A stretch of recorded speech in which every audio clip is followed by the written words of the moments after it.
सूचना केवल हमारे विचार हैं, वित्तीय सलाह नहीं। निर्णय लेने से पहले खुद शोध करें। किसी भी लाभ या हानि के लिए हम उत्तरदायी नहीं हैं।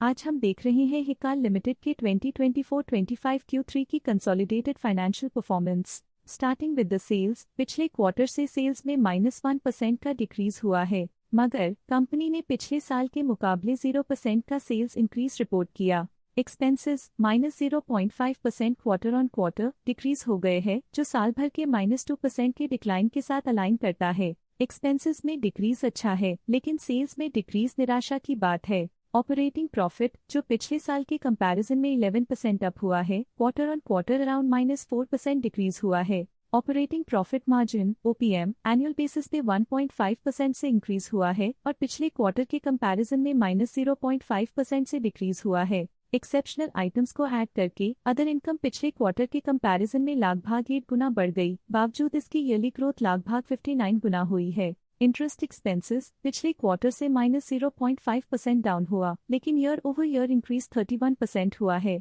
डिप्रिशिएशन कॉस्ट में 5% का क्लाइम देखने को मिला और ईयरली बेसिस पे 14.5% का इंक्रीज देखा गया। प्रॉफिट बिफोर टैक्स एनुअली 10% बढ़ा, लेकिन प्रोसीडिंग क्वार्टर से -4% डिक्रीज हुआ है। इस साल कंपनी ने 25% टैक्स पे किया और क्वार्टरली कंपनी ने 28% टैक्स पे किया है। नेट प्रॉफिट ने ईयर ऑन ईयर 6.5% का इंक्रीज दिखाया, लेकिन लास्ट क्वार्टर से -6% का कंट्रैक्शन हुआ है। इस क्वार्टर के दौरान कंपनी का परफॉर्मेंस इतना अच्छा नहीं रहा। नेगेटिव नेट प्रॉफिट लॉसेस को इंडिकेट करता है। वहीं अगर एनुअल एनालिसिस की बात करें तो इस साल कंपनी का परफॉर्मेंस ठीक रहा। अर्निंग्स पर शेयर EPS में साल भर में 0% का इंक्रीज देखा गया, लेकिन क्वार्टरली में 6% की गिरावट भी नजर आई। इस क्वार्टर में कंपनी का EPS इतना अच्छा नहीं रहा। नेगेटिव प्रॉफिट कमजोर एफिशिएंसी को दिखाता है। हिकाल लिमिटेड के फाइनेंशियल स्नैपशॉट को रिव्यू करते हुए कुछ मुख्य ट्रेंड्स सामने आए हैं जो कंपनी की परफॉर्मेंस पे रोशनी डालते हैं। दिसंबर 2021 से दिसंबर 2024 तक हिकाल लिमिटेड की फाइनेंशियल जर्नी में सबसे पहले बात करते हैं सेल्स की। इस साल सेल्स में 0% की वृद्धि हुई है और पिछले 4 सालों में -8% की गिरावट हुई है, जो हाल ही में सुधार को दर्शाता है। पिछले साल की गिरावट के बाद इस साल सेल्स फिर से बढ़ना शुरू हुई है, जो सफल रिकवरी स्ट्रैटेजी को दर्शाता है। अब बात करते हैं एक्सपेंसेस की। इस साल एक्सपेंसेस -2% घाट गए हैं और पिछले 4 सालों में -4% की कमी आई है।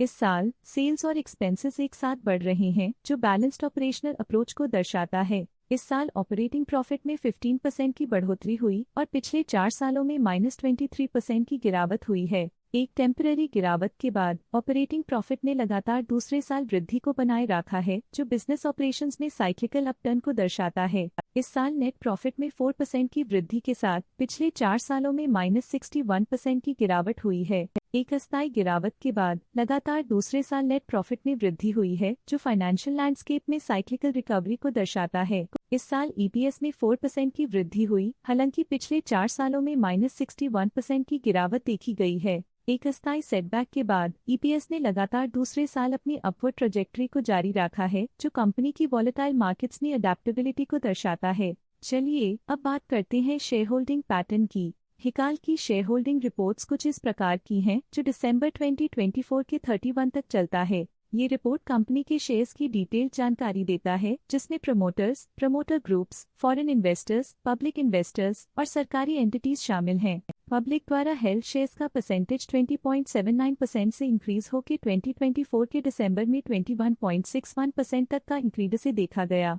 ये चेंजेस स्टेट है कि पब्लिक की इन्वेस्टमेंट कंपनी में क्वार्टर टू क्वार्टर इंक्रीज हुई है। जब कंपनी के शेयर्स का अधिकतम हिस्सा प्रमोटर्स, FII, DII या गवर्नमेंट के पास होता है, तब ये माना जाता है कि कंपनी मजबूत हाथों में है, जो स्थिरता और मजबूत समर्थन को दर्शाता है और इस मार्केट की स्थिरता बनी रहती है। डोमेस्टिक इंस्टीट्यूशनल इन्वेस्टर के शेयर होल्डिंग में थोड़ा डिक्रीज आया 2024 के सितंबर से 2024 के दिसंबर में, जो दिखाता है कि डोमेस्टिक इंस्टीट्यूशंस ने अपने स्टेक को -0.1 से डिक्रीज किया है।